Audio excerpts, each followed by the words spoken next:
Hey everybody, before we get started, I want to talk about the House of Fraud. The House of Fraud is the best online community for fraud fighters just like you. With 7 original series, tons of conversations, and over 300 members, the House of Fraud is the best place to get that fraud fighting education. If you want to know what you're missing out on, please check out Brian and I's brand new show, This Week in the House of Fraud, where we talk about this last week's best topics so you can know exactly what's being talked about. Please visit www.thehouseoffraud.com to apply today to be a member. Hope to see you in there.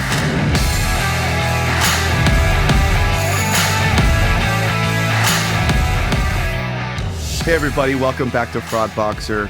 We have a redo episode here. Nobody knows that I really had recorded this yet, but we were unsuccessful in technical difficulties with the last software. But I got a heavy hitter here again. Once again, Diarmuid Thoma, welcome back to Fraud Boxer. How are you doing today? Thank you, Jordan. Second time's a charm, I think, in this case. Hope so. We both hope so on this one because these take a little bit of time and a little bit of prep to do. So we really would like it to work this time. But we'll pretend like I don't know you. So nice to meet you. Who are you? Tell me a little bit about yourself and how we met. Well, we met back in MRC. Well, I go there every year, of course, and in Europe and Vegas, but this one Vegas, and through colleagues of mine and Brent Hoffman, we work with closely. I think you ended up playing golf with, in fact. I did. Yeah, and that's how we kind of end up and got started on that. I suppose as for me, I'm a fraud guy, so it makes sense being on this podcast. But yeah, I'm kind of I'm moving into the veteran phase, I guess. I'm 24 years in fraud prevention now. You're just cracking the surface of veteran, just a little bit. Yeah. But it's funny because I never did anything. Pretty much never did. I started out in banking and kind of private banking type thing, and I instantly disliked it. So very quickly, I think it was about within a year, I moved into fraud, and it wasn't even a job at the time. So it was for Hewlett Packard, doing kind of like e-com vetting for their laptops, and it was basic back then. Oh man, is that like people buying laptops, that sort of stuff? Like, it was online and all that. Like this is about 2003, I think. Yeah, 2002. Online buying laptops, and huge amounts of fraud, but no tools. You couldn't. There wasn't any tools out there. There was. You were lucky to get an IP address, and that was very basic. But so yeah, and that was it. I was hooked. So I did that for about 4 years. Then kind of different. I kind of planned it out that I do. I did e-com fraud. Then obviously went on. I did 4 years in telecoms fraud. Then from there, actually ended up in the early days in Facebook. They were, as they set up in Ireland, actually. So it was kind of cool because when I started there was only about 5 of us in the office, in what is now thousands of people. At that time, what was Facebook seeing as fraud at that time? Was it fake accounts or was it purchase fraud or? They didn't really care too much. It was mostly revenue motivated for them at the time because they were trying to figure out how to make money because they weren't making as much as they wanted. Growth at all costs. Figure it out later. Yeah. So it was, if you remember, Farmville. And Farmville credits, that was a lot of it. And then there was 2 parts of the gaming side, which is minor at the time, but bigger now. And then the advertising. The amount of fraud in advertising was ferocious. So stolen credit cards, and they'd just sell out the campaigns. So yeah, and that's when I learned about scale, dealing with Facebook's volume at that rate, at that speed, and automation. You get to learn it quickly. And then after that, soon after anyway, we started one of the founding members of a fraud platform called TrustDev, based here in Ireland. But we did phenomenally well, actually. Built out a full fraud platform, and less than 4 years, about 3.5 years, we sold it. It was, I think, about $44 million to TransUnion. That's a pretty rapid exit on that one there. So yeah, congratulations. It was quick, all right. I don't know if we hold records, but it was quick because TransUnion were a customer as well, so they were quite keen on getting in the space, and they subsequently acquired a few others, iovation and then Newstar and so on afterward. But that's where actually, funny enough, that's how I became to be familiar with what is now AtData, but was then Tower Data and Tom Burke, the CEO. So because we were a customer, TransUnion was a big customer of them, and we got talking, and one thing led to another, and now I'm here at AtData. Excellent. So AtData is, I think, a name that people are becoming more familiar with. They might not necessarily be as familiar with it initially, but I think, I mean, you guys are doing a really, really, really good job of making sure you're out there and you get your name out there. But let's talk a little bit about AtData, what it is, where it came from, because you guys have been around for quite some time. And whether all of us realize it or not, we've used AtData most likely in some capacity. So let's talk about it. What is AtData? And so it was, as I said, it's not a new company. The brand is relatively new, but the company's not. So it's founded by our current CEO, Tom Burke.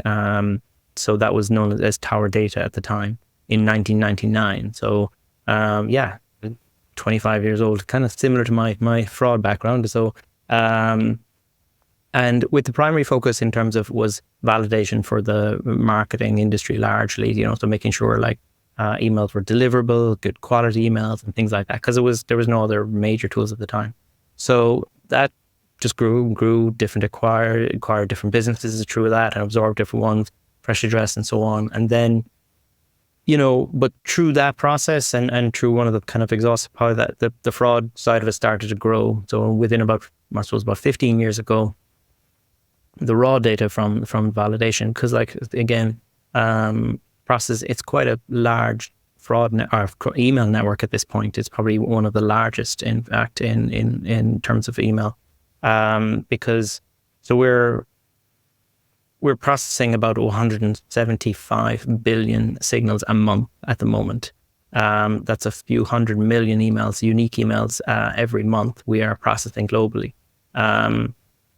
That's a big number. As you can imagine, it's a big bloody number. It is. It's mind blowing in terms of the scale of it, and the insights you can derive from it are phenomenal. So because of that, and it's where our benefit comes to that. So as I say, we used to wholesale a lot of data, and now recently we've decided to kind of bring it to the next level in terms of bringing it obviously globally, but being more specialized in what we do, and more specialized in how we deliver the data to the different companies. So one of the questions that I have around like the data, because there's like you guys historically would provide large sets of raw data to vendors in the space so that they could make models, make determinations for then us merchants to use their product, but using your data at the end of the day.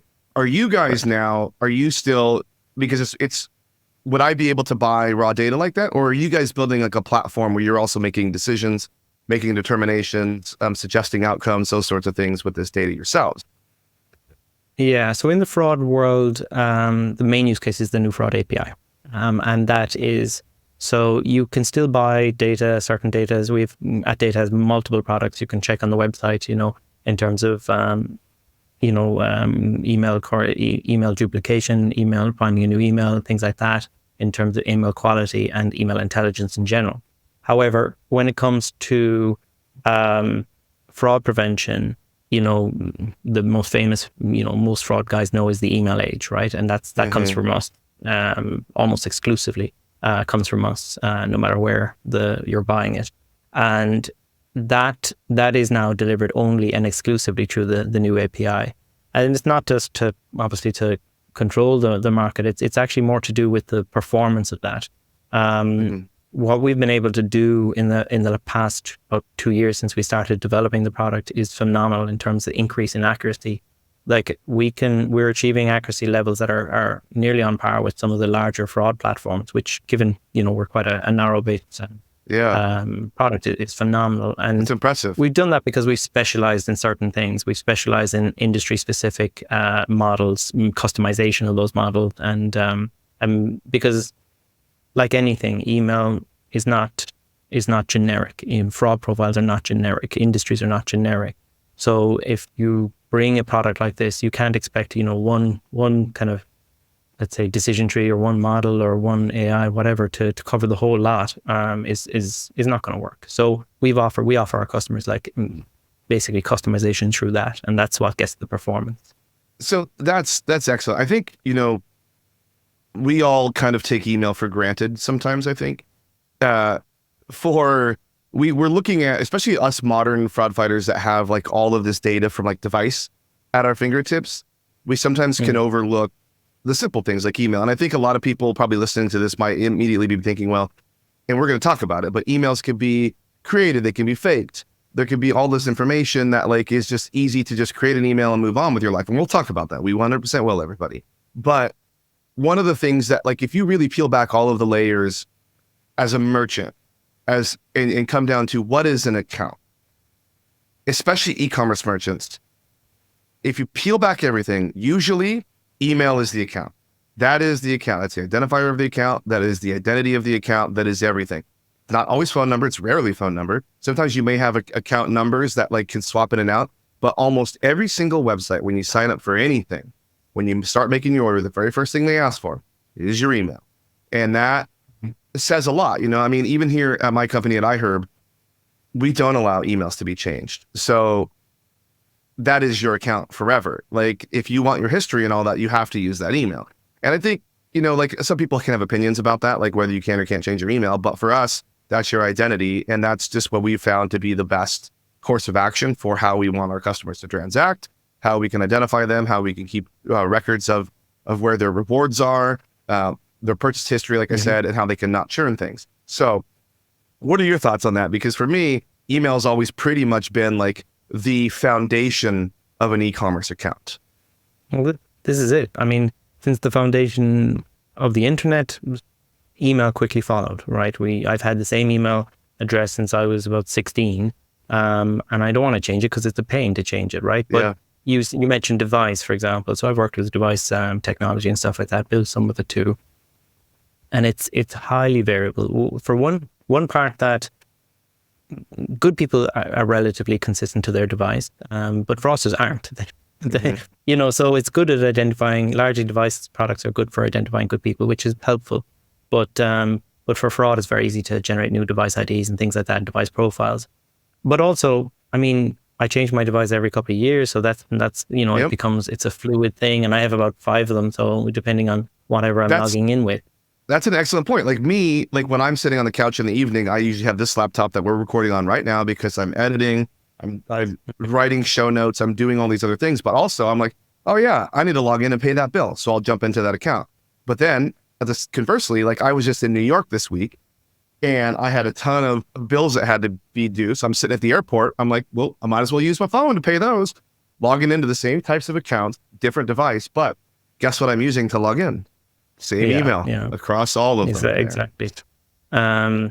So like it is the linchpin in terms of a digital profile, you know, like when we talk about our, you know, I suppose in States you talk about your SSN as your, you know, as your government identity. Yeah. Well, from a digital perspective, it's probably email, you know, because it's sticky, it's so sticky. And because of that, and because of our tenure with email and our growth with email, and now that, it is crucial. Like, I mean, I'm not talking from an AtData, I'm just as a fraud guy and as a previous customer, the quality of this data, the correlation of it with fraud and new things is unparalleled. I mean, we were so dependent in terms of its value and its use case in terms of making that ultimate decision. Like even if I didn't work for AtData, I'd still recommend to anybody I could to say to, you know, that they need email as part of their fraud platform, no matter what size the company. As a lot more fraud people are moving to like a lot of these more automated solutions, or kind of all-in-one solutions, I think it does fall by the wayside as far as like it being an afterthought. But I mean, I want to use a story a little bit of what I did is historically,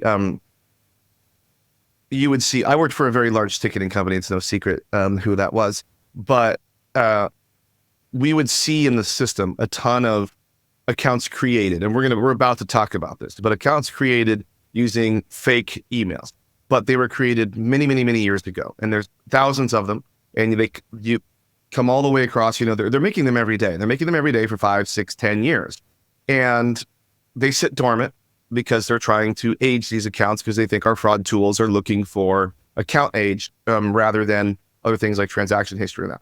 But what I did is I used a company that you guys supply data to.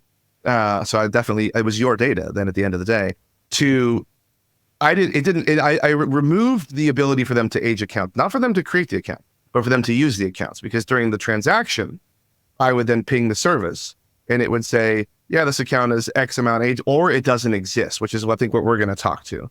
And it doesn't matter if it's existed only in my system for 10 years, because when they try to use it, it didn't exist. So it's a burner, it's done, I'm not going to allow it to transact. And I was able to completely destroy what was called broker activity overnight. And it had to be used in a very strategic and select fashion. Venues had to ask for it. But if it was wanted, it was done. And it was using literally only email. So should we talk about fake creation, fake emails? Well, like, and that, that's probably one of the most significant parts of it is the fake, and our ability to kind of that, and we do that with domains now as well. Like for context, I suppose we talked about the volume that we process, but I think it's a better context to explain this in, say, in North America. Of all the emails we receive from our customers, 99% of which we've seen before, right? So that means that we have, history, and we have match data. We have. That means they're good, right? The vast majority of people are good. Yeah, exactly. For the vast majority of those, not exclusively, and I'll cover that in a minute, but 99% we'll have, depending on how old, and we go back like 15, 20, up to 20 years on some of these emails, right? And we have traffic and information on them. But that 1%, it'll never be 100%, and it's not meant to be. And that's because there's a genuine 1% that are new. A huge percentage of fraud, actually on average, it's about 40% of all fraud is using a newly created email. And that alone, just that one data point, is a huge factor in terms of building an effective fraud prevention model. So 40% of fraud transactions are using a newly created email. In your guys', that's a huge tell right there. Like, it's massive. That's crazy. I mean, yeah. For a single data point to be that correlated with fraud, I mean, that's why that's why I said even if I didn't work here, I'd be the best advocate for the company. So, and now and then I said not all of the older ones are good either, because now the advent in the last, particularly over the last 6-7 years, of the high risk domains. So high risk domains are used to be, the Guerrilla Mails and stuff like that, and they were pretty straightforward, and you could, exactly, and it was pretty easy enough to deal with them. But over, particularly post COVID, so we had a huge increase in fact, 100% increase, literally that in those months of high risk domain. Now the only thing is, after COVID, it didn't go down; it kept on that trajectory, about 25% increase year on year. Of these high-risk domains. And to give that scale, just to put it into context, I suppose, for people, is at the moment, what we're monitoring, and it's growing, is about 100,000 new high-risk domains created every day. 100,000 domains, not emails. 100,000 domains. And domains created every day. And they have 100,000 each. They'll have hundreds of thousands of emails each. But so the growth of that, so it's about, this year it'll probably hit around 4 million thereabouts, new high-risk domains, right? And they're composed of spoof domains, disposable domains, different things.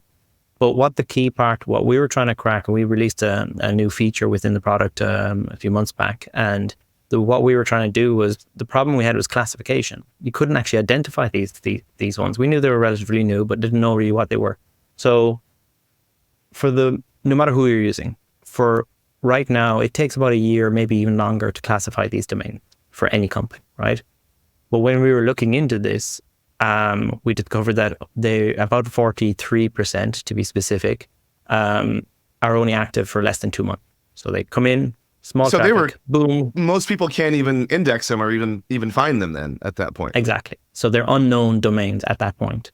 And so they do this huge explosion of traffic, and then boom, you never see them again. That domain's done, gone with the wind. So that was a big problem. You're talking half of that traffic, and this is not an insignificant amount for some users, is unclassified, unknown, and they can't do anything about them. So we developed a custom model just for this purpose, and it's pretty cool, in fairness, in that it has the ability to classify instantly. The first time we see the first email from the first domain, it instantly classifies it and groups it into that category and separates out things like new businesses, and they won't be, things like that. And then once there's enough users, it'll start analyzing the user behavior associated with the domain to further increase its accuracy on that side of things. So it's like been if I extremely started, effective. yeah. So like if I started a legitimate business, you guys are able to segment out, hey, this is an actual new company with real users versus a disposable domain that just was spun up at the end of the day. So, Correct. I mean, are these people like, do they actually have this domain, or are they just creating this domain, like making it up? Because like they're not paying and registering this domain, are they? It's just like made up domain. Well, like there's other, there's parent kind of groups that you can just create a domain. It's not too hard without giving tips too much, but it's things like the mail.com domains. It's simple to go and create whatever you want. The ones that people will see day in, day out is like carpenter.com and doctor.com. And yeah. That's so funny. I have a list that like every company I ever join, it's like 386 domains that I just immediately put on the block list. And it's like all electrician, it's all those like trades and it's, I mean, exactly. Yeah. And then, but you see, like, it's for me, it's like I have a consulting client that I work with, and he just found out about GMX domains usually hitting so much fraud and how much fraud is on those. But that one was always challenging because there are legitimate users that use that from time to time. But it's just the subdomains of that domain is like almost endless as well, and like we're starting to do that, like on all the mails you have been around for years, the subdomains of those, Roadrunner used to just kill us in the US, like tampa.rr.com, And it's funny then, like, because still, I would say the vast majority of fraud is still on the likes of Gmail and Yahoo, and that, like, Outlook.com. Outlook.com is the ratio of fraud on that is shocking. But Gmail's ratio is low because Gmail owns like 65 to 70% of the email traffic total. So funny story, just a quick funny story is there's a major person that works in this fraud industry and works for a major brand, and she's gonna come on the show. And I was trying to I'm like, let me send you some notes so we can get you on the show. And she's like, great, send it to my personal email, and it's an outlook.com. And it went like she's like, oh, I never saw it. I'm like, probably because anything I'm sending it thinks it's spam. Anything you're sending me thinks it's spam. Like come on, like why are you, who's like an expert in this industry, using outlook.com? Well, like a false flag. Yeah, exactly. But what we see on Gmail then is tumbling, and not everybody knows the term, but everybody's seen it. With slight edits and slight changes, dots and stuff like that on Gmail, and it's huge volume. I mean, we see hundreds of thousands every day. But like I came off a call with a client just a minute ago, and a third of their traffic was this, a third, so they were completely, it's all resolves back to, one or two emails and that's it. Yeah. But like they were creating coupon abuse, fake accounts, that kind of stuff. The dormant accounts that you described, that's quite a frequent one because it's easy to create a script or, and just write that up and let it run. So yeah, that's a big part. And we expanded that technology as well to all domains now we cover for Tumbling. That's pretty cool because I mean we've been seeing it. Like I will say, like our tool, who is I believe buys data from you guys, is pretty good at identifying it. But we see the attempts happening, where it's like Jordan.Harris and then J.Orden.Harris, and then they just keep moving those little things exactly like that, And that's, I mean, it used to be like, because what Gmail added that thing where you could put the plus in, like the +1, and then anything afterwards still resolve back to your own thing. And I think a lot of people early caught on to that and what to do with that. But I think for anybody listening to this show, like it may not be people trying to necessarily hit you with credit card fraud. Let's just say necessarily. It probably is. But I think like you, to your point, like the coupon abuse is, I'm really happy to see that coming up so much, rewards abuse, coupon abuse, because like, let's say most startups try to do some sort of campaign to get new users. How do you attract new users? So let's say they give $5. So let's say they budget $5 million at $5 a head to create a new account. Now, the real idea that you want is spend this $5 million, which is probably a large chunk of your VC money, to acquire these new customers. But one guy is going down making 1,000 accounts to try and get $5 each by using this exact thing, this email tumbling, and is taking all that money. And you didn't acquire 1,000 customers. You acquired one guy, they got a whole bunch of money. And in all of these startups' pursuit to make onboarding easier, they don't have CAPTCHAs. They don't have any sort of rate limiting, velocity limits or anything like that, because it's growth at all costs. It's acquiring customers, acquiring users. Yeah. So you can go back to your VC and like, yeah, look, we got 10,000 new customers. And I think all of us are really seeing this customer acquisition budgets are really going to just a select few customers, because we're not utilizing tools or putting the appropriate roadblocks. It doesn't mean you have to capture every single customer. You just have to know when to capture the right customer. And it's not like, I mean, on the other end of the spectrum, you know, we have a client and they're a global fast food, you know, doesn't get much bigger. And their app, they were running kind of like that. You could get a free burger through the coupon if you signed up in the app and things like that.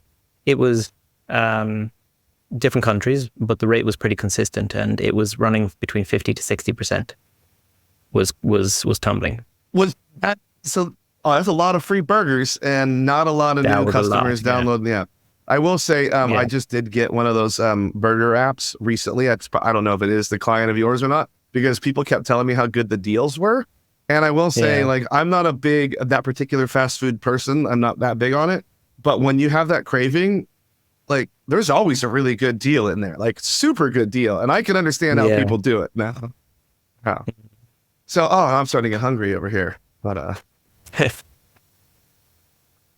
so what else, what other trends are you guys seeing with this amounts of data? Because, you know, we've gone over the tumbling, gone over the Gmail, which I think is important to know. Is like, we could talk about hundreds of thousands of domains being created every day, but everybody, the vast majority of the attacks you're going to see are still going to be the Gmails, the Outlook, the Yahoo, the Hotmails, believe it or not, somehow still there. But what else are you guys seeing over there? Yeah, I mean, the big, I suppose, is the high risk domains has been one of the most significant trend wise. But in terms of, I briefly mentioned, I suppose one of the biggest shifts for us has been the use of data. What I mean by use of data is the customization of uniform data, which is what we have. It's good, but it's uniform in that, you know, it is the email age, that the customization application of that has been the biggest shift for us. So we serve quite a lot of fintech lenders, right? So, and the nuance of their fraud and their behaviors versus, you know, e-com or anything else is night and day compared to anything. So our ability to separate out, and that's what we've been focused on to help them improve their decision flows, separate out like third-party fraud, reduce down their expensive KYC checks, credit check, because no point in doing those on fraudulent applications, of course. Yeah. So we've been working pretty heavily, pretty tightly with them over the last while to completely separate out those trends, because you have to remember a first-party fraud or credit debt looks the same as a good customer to them, whereas third parties that, and their decision flows are getting confused simply because they're making those two profiles, which are polar opposite.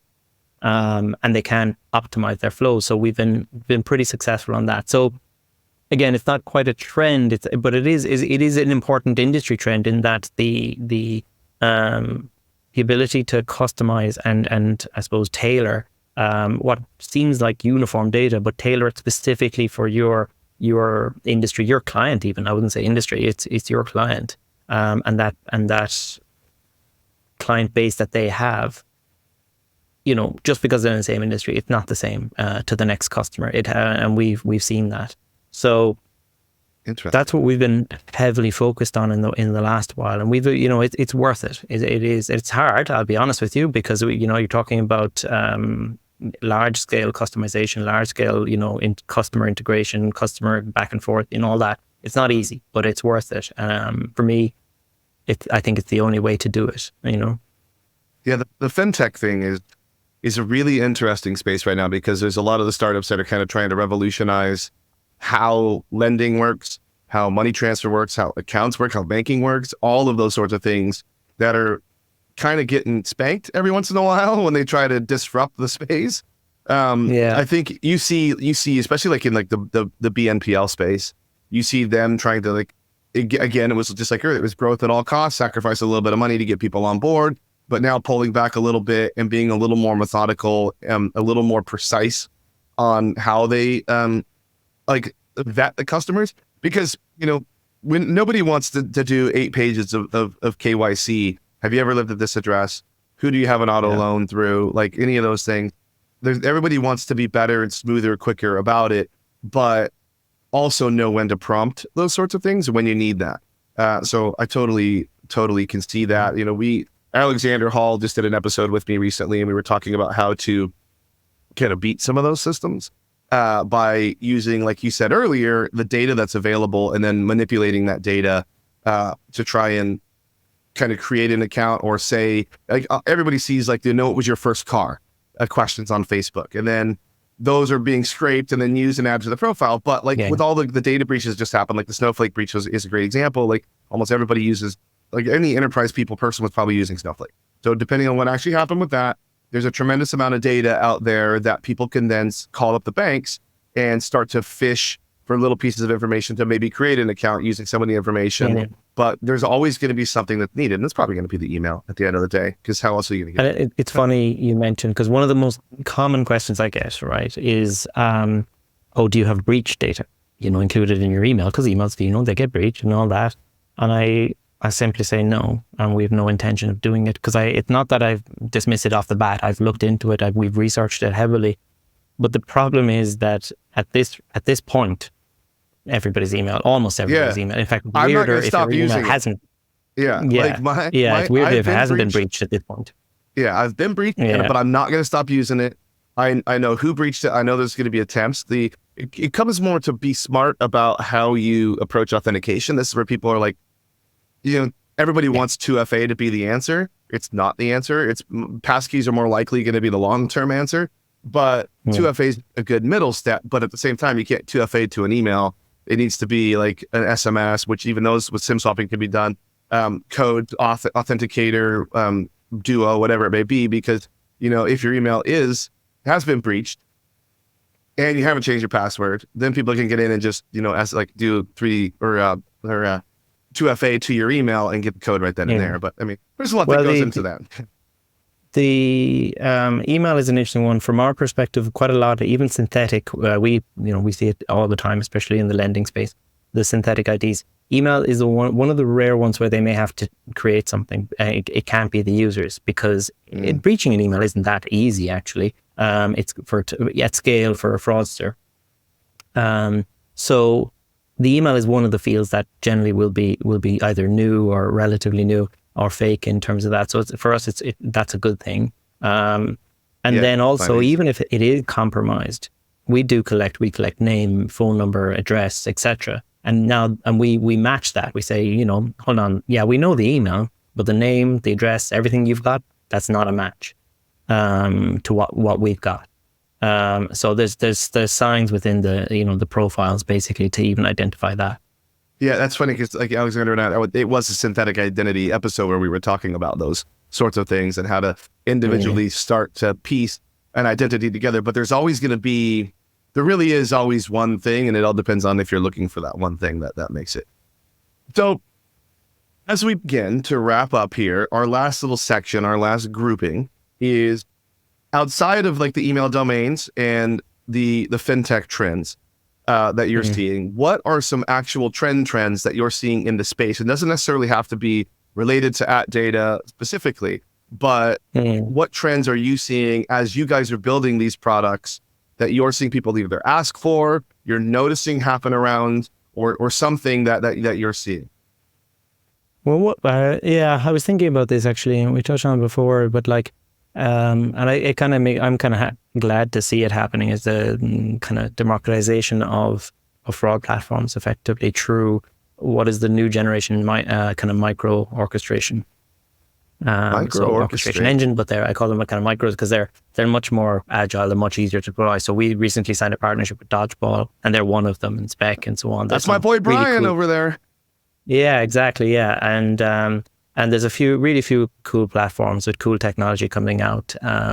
And what's nice about it is, because you have to remember where we were coming from. The Experience and Cybersource, etc. They're huge platforms. They cost huge amounts of money to deploy resources, etc. These things are instant. So, if you're starting out, you can still get a good fraud platform, and you can now, from our perspective, it's beneficial because now you get to pick your data source. So you go, okay, I want that data, click, and it's on, done. Yep. I really like it. I do. And I think it certainly is the future in terms of the way the fraud industry is going. And we're going to see a lot more of it, and that's getting interesting because that changes certain business model heavily, in terms of how the industry works. Because so I have had Spec is another orchestrator that's been a long time sponsor of the show, and I have another to say partner that of ours, actually. Good, excellent. I like to hear that. But that's good because I was actually, when I was at a conference last week, and I was talking to some of the folks at that company, and I was like, do you guys have any plans to do what we call no code, low code integrations, which is essentially integrating at the TDN level? And I would say I've talked to multiple platforms, and they usually say no, which then comes into you have a partnership with an existing orchestrator that does that for you. Some say yes, some say no. But I think that in this quick to adapt future that we're in, and we're heading to even more, if you don't have the ability to flip something on overnight, you're going to get left in the dust. Like your site's going to get attacked because they're not going to be attacking everybody's new site that already has that ability. And it's a great example is if you have a website right now, let's say you're selling t-shirt, that's great. You have a regular fraud platform. You took 18 months to integrate, but all of a sudden now you want to you want to have a co-branded credit card or some sort of stored value credit card, or you want to offer extend credit. Well, now you got to do some sort of validation, but your fraud tool that you have doesn't do any sort of account validation. So what are you going to do? Well, then you're going to go out to market. You're going to call AtData, and you're going to be like, I need you guys. And then you're going to have to begin an integration there. If you'd had an orchestration platform already integrated, and there's a little bit of cost to that, but the beauty is you can say, hey, we're going to turn on this stored value solution. We need to validate these accounts. And you're like, great, let me turn this one on. Click. The very next transaction is validated. The very next one. And I understand that some of these, like any legacy solution provider that's listening to this call right now, I understand that you want to do the deals direct. I get that. I understand that you want those people in your ecosystem. You want to have direct relationships. There's no reason why you can't have a relationship with these people after they're through the orchestrator. But you need to forge these partnerships with these orchestrators in order to get to the clients in the next 5 years. You're just going to have to do it, guys. You've probably seen it not, even the big players are following this kind of orchestration and fast. They're doing their own no-code thing. Yeah, they are. I mean, the new ones are very good, of course, but companies like SoCure and so on, they're quick. They're quick in terms of their adaptations. They're quick in terms of data entry again, and a lot of them will have this, as you described, that kind of integration libraries and things like that. So it's like I said, I think the startups in this case are pushing the shift in the industry because everybody sees the way the wind is blowing for this type of stuff. So it's just a case of, I mean, it's never just one company, right? Which is good. There's loads of room for all these companies, but I do think it's a big part of what we do, for sure. Absolutely. And I think that we get in trouble legally if I don't ask you, what about AI? What do you see? Any trends in AI? Because I think every podcast has to ask that question. So what do you, anything about it, especially as it relates to data? Worm GPT, Fraud GPT, any of the GPTs?